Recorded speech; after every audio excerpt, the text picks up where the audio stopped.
Is OCD impacting your eating? We're going to talk all about it. Stay tuned. That's what's up next.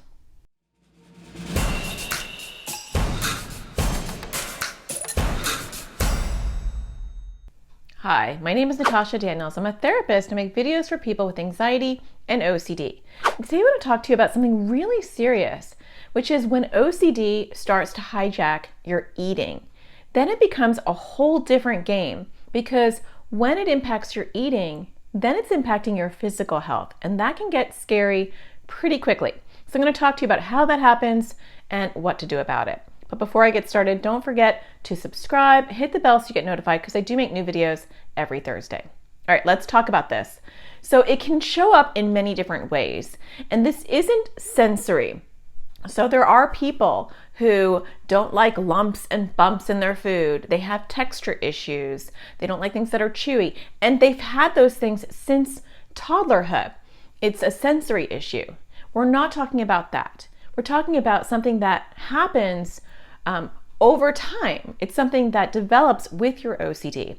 And it can be caused by lots of different reasons. You might have intrusive thoughts that your food is poisoned, or intrusive thoughts that your food is going to be expired or is bad or isn't fully cooked. You might have intrusive thoughts that it's too chewy and it's going to make you choke. You might have intrusive thoughts that it's contaminated or it has germs on it. It will look different for each one of you, but the end result is the same, and that is restrictive eating, not eating. The compulsion is to avoid, and when you avoid, you don't eat. And when you don't eat, you lose weight. And when you lose weight, it becomes a very serious physical issue. And a lot of people develop ARFID, which is avoidant restrictive food intake disorder, which can be caused by lots of different things, including sensory. But one of those things that can be causing ARFID is OCD, having intrusive thoughts about your food.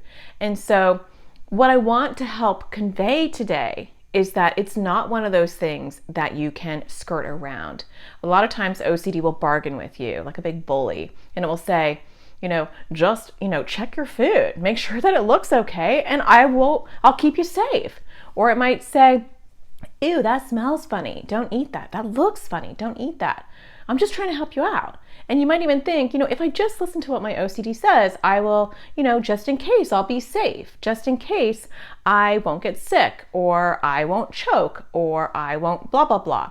And the bottom line is, that's a lie. It's an OCD lie. Because the more you do what OCD wants, the more OCD will demand. And when it's demanding that you avoid food, that becomes a really scary situation. There are people who have to get hospitalized because they don't eat and they start to lose so much weight, it becomes a serious medical issue. So what do you do with that? The first thing is notice what are the compulsions that you're doing. And so what are your intrusive thoughts? And so let's start with that actually. My intrusive thoughts around food are, and they're going to change over time possibly, but write them down.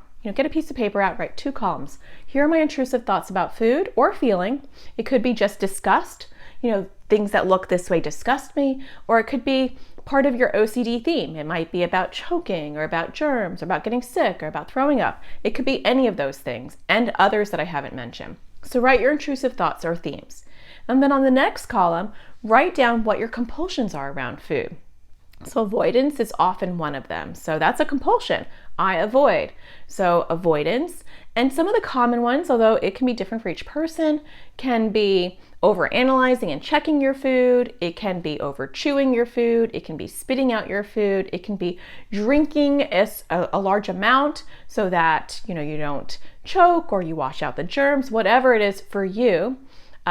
It can be using a lot of sauces on your food. It can be literally anything. So write down those compulsions. And I'm listing a couple of them because I want you to think, oh, I didn't realize that over chewing could be a compulsion, or over cutting can be a compulsion, or avoiding, eating it on this utensil or with this plate or in this area is a compulsion. So think deeply about what you do to appease and make OCD happy. And then once you have those things, you want to write down, depending on your OCD theme, what are your safe foods I call them like your green foods. I'm like a color person. So your green foods are your to-go foods. They're foods that you can eat and they don't cause you stress. Now that may not fit for some of you with your themes because it may not be related to a particular food. But for those of you that have particular foods that you can and can't eat, this would work for you. And so you would write down your green safe foods. Those are foods that aren't an issue right now. And then your yellow foods are foods that might make you a little nervous, but you can eat them if you need to. And your red foods are like, I can't eat that at all. And for those of you that have themes around choking or around things that are disgusting, this would resonate with you. This would make sense for you. And so then you would pick, a yellow food and you would say, maybe I'm just going to have that yellow food, next to my plate while I'm eating my green food. Metaphorically, these aren't really colored. And then maybe I'm going to put my yellow food closer. Maybe it's going to touch my food. And then maybe I'm going to put the yellow food to my lips. Or maybe I don't have to do any of that. Maybe I can skip that and just eat the yellow food and then turn it green and go down my list. And it's not about which foods you're turning different colors, metaphorically. It is more about the fact that you are pushing back on OCD and you are learning how to sit with discomfort. I'm having a feeling that I might choke, but I'm eating this anyway. Or I'm having a feeling like this is disgusting, but I'm eating this anyway. And it's not about you need to learn how to eat bananas or whatever it is for you.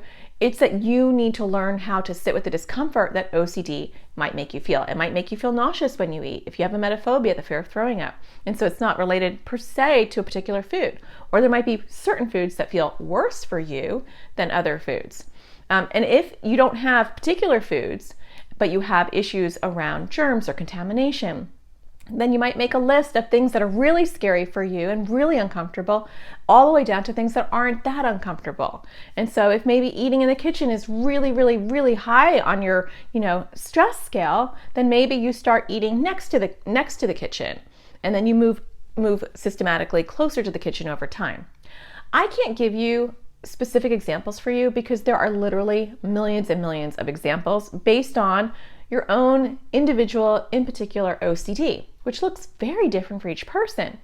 But the commonality, the thing that brings you all together, is restrictive eating, that you're not eating, that OCD is making you not eat.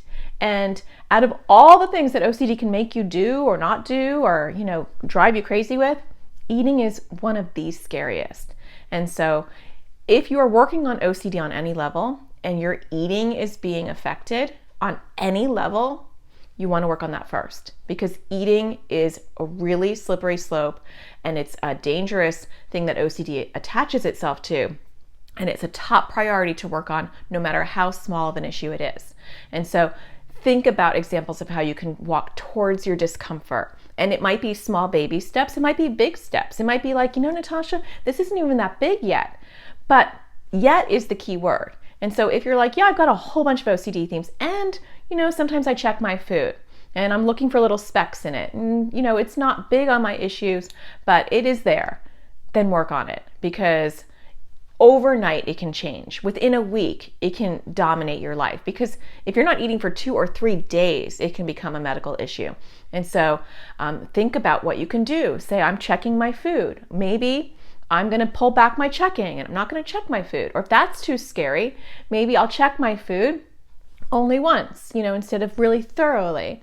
Or maybe if I find something on my food and I normally cut it out so I don't eat that part, and I remove it so I don't have to see it, maybe my first baby step is that I'm going to leave it on the table. And so I have to sit with the discomfort of feeling gross by seeing it but not eating it.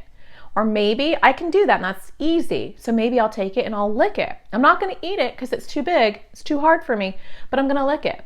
Or if that's too hard, maybe I'm going to put it right next to my other food. Maybe it's touching. My point is, find where you can enter. Find the edge.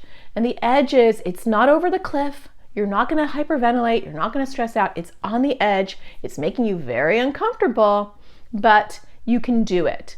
And that is the key. You want to find that sweet spot where you are on the edge and your OCD is like, what are you doing? And it's very uncomfortable. And you're able to sit with that discomfort, even though it's hard, and you're able to do it. And it gets easier over time. And you want to do these exposures every day. And you want to think about pulling back those compulsions that you're doing, whether it's avoiding or spitting or checking.